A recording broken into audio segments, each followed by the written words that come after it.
జై శ్రీమన్నారాయణ. జ్ఞానానందమయం దేవం నిర్మలా స్ఫటికాకృతిం ఆధారం సర్వ విద్యానాం హయగ్రీవ ఉపాస్మహే. బుద్ధిర్బలం యశోధైర్యం నిర్భయత్వామురోగత అజాఢ్యం వాక్పుటత్వం చ హనుమతు స్మరణాత్ భవేత్. చక్షుషే జగతాం కర్మ సాక్షినే తేజసాం నిధే మూర్తిత్రయ స్వరూపాయ మార్తండాయ నమో నమః. సర్వ జగమ్ములకు చక్షు వంటి వాడును, సర్వకర్మలకు సాక్షియును, తేజస్సులకు నిధియును, మూర్తిత్రయ స్వరూపుడు అగు మార్తాండునికి అనగా సూర్య భగవానికి నమస్కారం. కలో పరాశరి హోర ప్రత్యక్ష వరదర్శిని తద్యుక్తరిత్యానుమేయం జన్మకాల శుభాధికం. కలియుగమునందు పరాశర హోర ప్రత్యక్ష వల దర్శిని అని పెద్దల మతం కనుక ఆ పరాశర హోరేందు చెప్పబడిన పద్ధతిలో జన్మకాలాన్ని బట్టి శుభాశుభాలను మనం ఈరోజు శని వక్రంలోకి వెళ్తున్నాడు. వక్రగతిలోకి వెళ్తున్న శని ఎలాంటి ఫలితాలను ఇస్తాడు, అసలు వక్రత్వం అంటే ఏమిటి, దాని గురించి మనం ఇప్పుడు ఈ వీడియోలో తెలుసుకుందాం. శుభగ్రహాలు వక్రించిన రాజ్యప్రాప్తి, ధనప్రాప్తి అనేవి కలుగుతాయి. పాపగ్రహాలు వక్రించిన వ్యసన పరులు అవుతారు.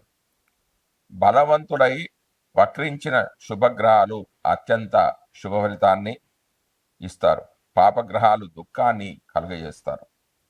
గ్రహాలు వక్రంలోనూ ఉచ్చలోనూ ఉన్నప్పుడు ఆ బలం అనేది ఇతర గ్రహాలచే హరించబడుతూ ఉంటుంది. అంటే తన బలాన్ని ఆ గ్రహాలు కోల్పోతాయి. అంటే ఈ సందర్భంలో వాళ్ళు చేయాల్సిన శుభ ఫలితాన్ని చేయరు. ఒకవేళ వాడు చేయాల్సిన చెడు ఫలితాన్ని కూడా చెడు చేయనంటే బలం అనేది మధ్యస్థంగా ఉంది అని గ్రహించాలి. వక్ర గ్రహం యొక్క దశ ఎలా ఉంటుందంటే కొమ్మరి చక్రం వలె తిరుగుతూ ఉంటుంది. పాపగ్రహాల దశల యందు అనేక దుఃఖాలు, శత్రు విరోధాలు కలుగుతాయి. శుభగ్రహాలందు ఇలా జరగదు.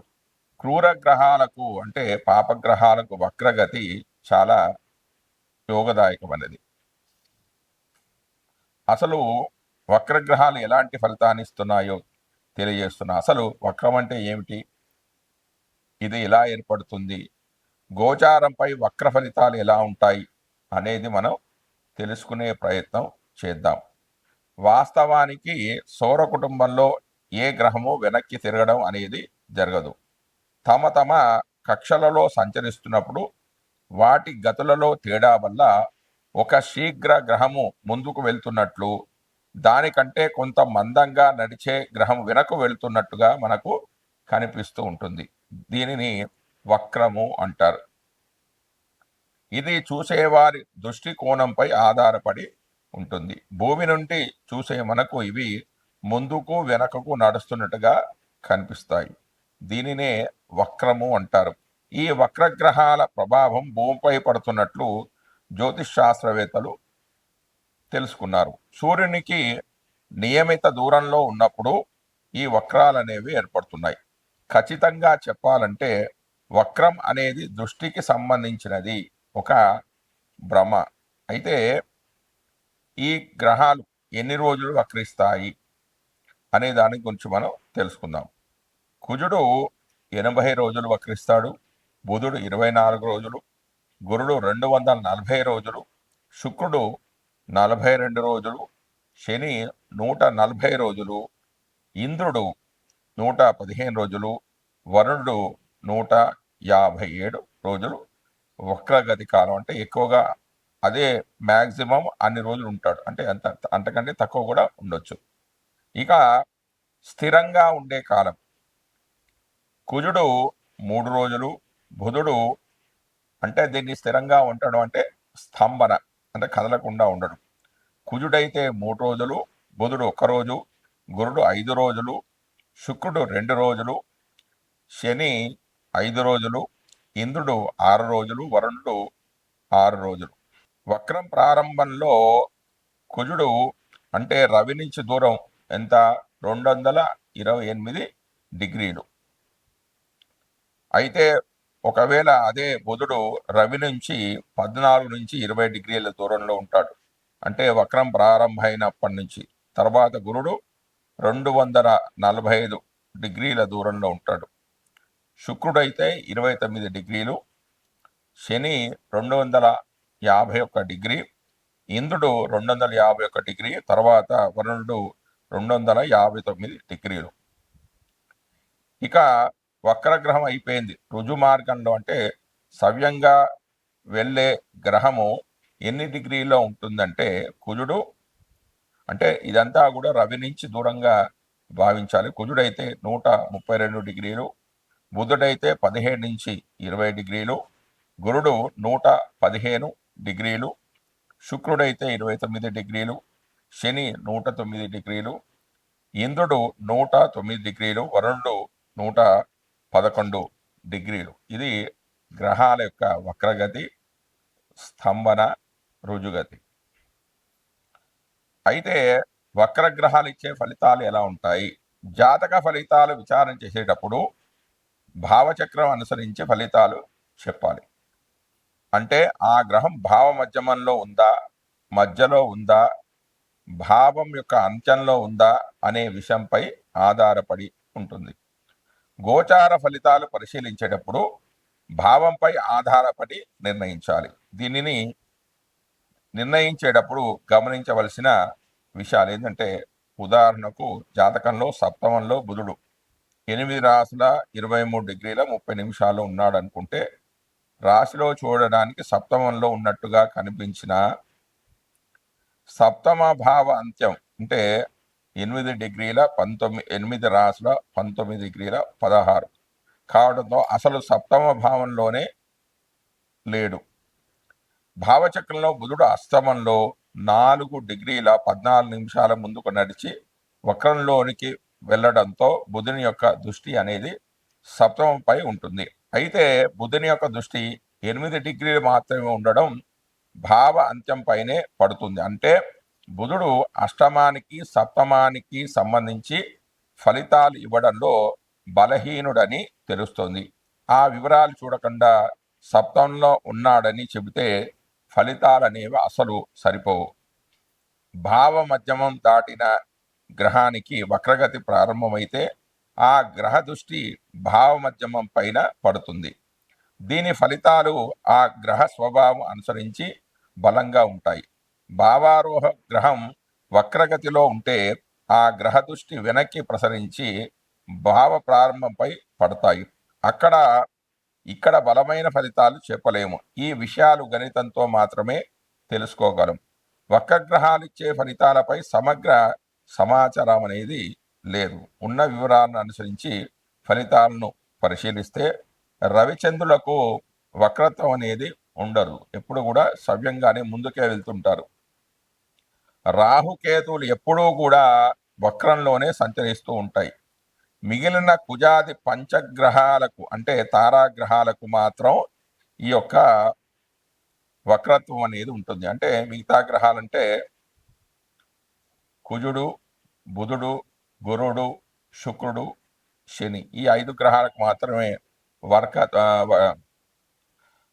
వక్రత్వము, స్తంభన, రుజు మార్గము ఇలాంటివి కలుగుతూ ఉంటాయి.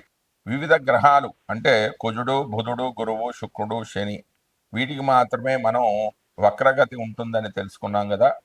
అయితే వీళ్ళు వక్రతంలో ఉన్నప్పుడు వీళ్ళు ఇచ్చే ఫలితాలు ఏమిటి అనేది క్లుప్తంగా తెలుసుకుందాం ఇప్పుడు. కుజుడు వక్రగతిలో ఉన్నప్పుడు మనిషిలో చొచ్చుబాటు గుణము, వేగం అనేది తగ్గుతూ ఉంటుంది. పురోగతి మందగించినట్టుగా అనిపిస్తూ ఉంటుంది. ఈ కారణంగా నిరాశ అనేది పెరుగుతుంది. వివాదాలు, విభేదాలు పెరుగుతాయి. ఒక విధంగా చెప్పాలంటే మన అంచనాలు ఎంతవరకు సాధ్యపడతాయో పరిశీలించుకునే కాలమని చెప్పవచ్చు. తర్వాత బుధుడు ఒక శుభగ్రహం. జ్ఞానము, సాంకేతికత, సమాచారం వంటి విషయాలకు కారకునిగా బుధుడు వక్రగతిలో ఉన్నప్పుడు సమాచారం ఇచ్చి పుచ్చుకోవడంలో ఆటంకాలు ఏర్పడడంతో ఈ విషయాలను తప్పుగా అర్థం చేసుకోవడం అనేది జరుగుతూ ఉంటుంది. అంటే సమాచారానికి, కమ్యూనికేషన్కి వాక్కి కారకుడు బుధుడు కాబట్టి అందులో కొన్ని లోపాలు అనేవి ఏర్పడతాయి. అవేంటంటే సమాచారం ఇచ్చిపుచ్చుకోవడంలో కొంచెం ఆటంకాలు అనేది ఏర్పడుతుంది. విషయాలు ఏదన్నా ఎదుటి వాళ్ళు చెప్తే దాన్ని తప్పుగా అర్థం చేసుకోవడం అనేది జరగవచ్చు.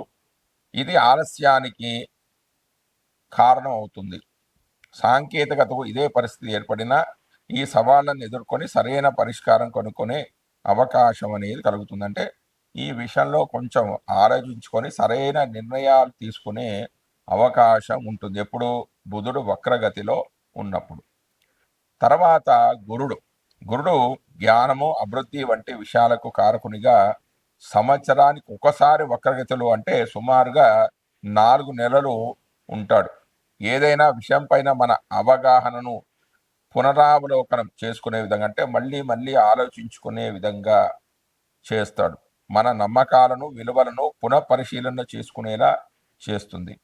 ఇది మానసిక చైతన్యానికి ఎంతో ఉపయోగిస్తూ ఉంటుంది. తర్వాత శుక్రుడు కూడా శుభగ్రహమే. అంటే బుధుడు, గురువుడు, శుక్రుడు శుభగ్రహమే. బుధుడు శుభగ్రహాలతో కలిస్తే శుభుడుగా, పాపగ్రహాలతో కలిసే పాపగ్రహంగా జాతక పరిశీలనలో మనం గుర్తించాలి. శుక్రుడు ప్రేమ, అందము, సామరస్యము సూచించే గ్రహంగా శుక్రుడు వక్రస్థితిలో ఉన్నప్పుడు సంబంధాలు, ప్రేమ వ్యవహారాలు అంటే ఇంటా బయట కూడా గణనీయమైన మార్పులకు లోనవుతూ ఉంటాయి. వ్యక్తులను మరింత లోతుగా అంచనా వేసే సమయం. అంటే నేను ప్రేమించిన వ్యక్తి సరైన వాడా కాదా, ఇతన్ని వివాహం చేసుకుంటే జీవితం బాగుంటుందా బాగుండదా అనే ఒక ఆలోచన. అంటే తిరిగి ఆలోచిస్తూ ఉంటారు. చాలా కాలంగా పరిష్కారం కాని వ్యవహారాలు ఒక కొలిక్కి రావడమే కాకుండా వాటికి పరిష్కారాలు కూడా లభిస్తాయి. అంటే గుడ్డిగా నమ్మకుండా మళ్ళీ ఆలోచించి చెడు నిర్ణయాలు తీసుకోకుండా సరైన మార్గాన్ని నడిచే విధంగా శుక్రుడు ఆలోచింపజేస్తాడు. అంటే శుక్రుడు వక్రంలో ఉన్న వాళ్ళకి, అంటే గోచారంలో కూడా వక్రంలో ఉన్న వాళ్ళకి ఇలాంటి ఫలితాలన్నీ వస్తాయి. ఇక శని క్రమశిక్షణ, బాధ్యతలను సూచించే గ్రహంగా శని సంవత్సరానికి ఒకసారి వక్రగతిలో సుమారుగా 4 నెలల కాలం ఉంటాడు. ఈ సమయంలో మన అంచనాలను తిరిగి సమీక్షించుకోవాల్సి ఉంటుంది. కట్టుబాట్లు, బాధ్యతలు వంటి దీర్ఘకాలిక లక్ష్యాలు ఆందోళన కలిగించిన వాటికి పరిష్కారాలు చూపించడంతో పాటు మానసిక పరిపక్వతకు సవాలుగా నిలిపి సమస్యలు అధిగమించడానికి ప్రోత్సాహాన్ని ఇస్తుంది. జై శ్రీమన్నారాయణ. మనం ఇప్పుడు ఈ వీడియోలో శని భగవానుడు వక్రగతిలో సంచారం చేస్తున్నప్పుడు మేషాది ద్వాదశ రాశుల వారికి శని ఇచ్చే ఫలితాలు ఏమిటి అన్నది మనం ఈ వీడియోలో తెలుసుకుందాం. శని కుంభరాశి వారికి ద్వితీయంలో సంచరిస్తున్నాడు. అంటే ఏలినాటి శనిలో ఇది 3వ మెట్టు. అంటే 12వ స్థానంలో, 1వ స్థానంలో, 2వ స్థానంలో ఈలో సంచరించినప్పుడు కూడా దీన్ని ఏలినాటి శని అంటారు. అంటే 2.5 × 3 7 సంవత్సరాల శని. అయితే ప్రతిసారి శని భగవానుడు ఏలినాటి శనిలో సంచరిస్తున్నప్పుడు మంచి చెడు ఫలితాలు ఇస్తాడా, మంచి ఫలితాలు ఇస్తాడా, చెడు ఫలితాలు ఇస్తాడంటే అది మొదటిసారా, రెండోసారా, మూడోసారా అనేది చూసుకోవాలి. అంటే మళ్ళీ అదే స్థానంలోకి రావడానికి వాళ్ళకి 30 సంవత్సరాలు పడుతుంది. అంటే 2.5 × 12 30 సంవత్సరాలు పడుతుంది. ఇక పూర్ణాయుషు ఉన్న వాళ్ళకంటే 120 సంవత్సరాలు ఆ జీవి బతికితే వాళ్ళకి 4 సార్లు కూడా ఏలినాటి శని వచ్చే అవకాశం ఉంది. అయితే మొదటిసారి వస్తే దాని ఫలితాలు ఏ విధంగా ఉంటాయి, రెండవసారి వస్తే ఏ విధంగా ఉంటాయి, మూడవసారి వస్తే ఏ విధంగా ఉంటుంది అనేది మనం ఇప్పుడు తెలుసుకుందాం. అంటే రెండవ స్థానంలోకి మొదటిసారి వస్తే దాన్ని మంగు శని అంటారు. దీన్ని ఫలితాలు ఏంటంటే చికాకులు, పనులు మెల్లగా సాగడం జరుగుతుంది. ఇక రెండవసారి వస్తే దాన్ని పొంగు శని అంటారు. దీని ఫలితాలు ఏంటి? పనులు ఆలస్యంగా జరుగుతాయి. ఇదే సందర్భంలో శుభకార్యాలు కూడా జరుగుతాయి. ఇక మూడవసారి వస్తే దాన్ని కొంగు శని అంటారు. రెండవ భావంలో వాక్కు, ధనము, అస్థికత్వం అంటే దేవుడు ఉన్నాడనే భావన, పోషించే స్వభావం, గోళ్ళు, తినే పదార్థాలు, సత్యాసత్యాలు, నటులు, కన్ను, వస్త్రము, వజ్రము, రాగి, రత్నము, ముత్యము, కోపము, కృత్రిమం, కుటుంబము అమ్మడం, కొనడం, మృదువాకు, ధాతృత్వము, ధన సంపాదన చేసే ప్రయత్నము, సహాయము, స్నేహము, వెలుగు, ధన విషయంలో లోభగుణము, ప్రసన్న వచనాల వల్ల వచ్చే గొప్పతనము, విద్య, బంగారము, మంచి వెండి, ధాన్యము, విషయము, ముక్కు, మానసిక స్థిరత్వము, సన్నిహితంగా ఉండేవాడు, ప్రయాణాలు, రాకపోకలు, గుర్రాలు, ఏనుగులు మొదలైనవి కలిగి ఉండడం, పశువులు సంపదగా ప్రాచీన కాలంలో భావించబడేవి. అంటే ప్రస్తుతం ఇప్పుడైతే వాహనాలు,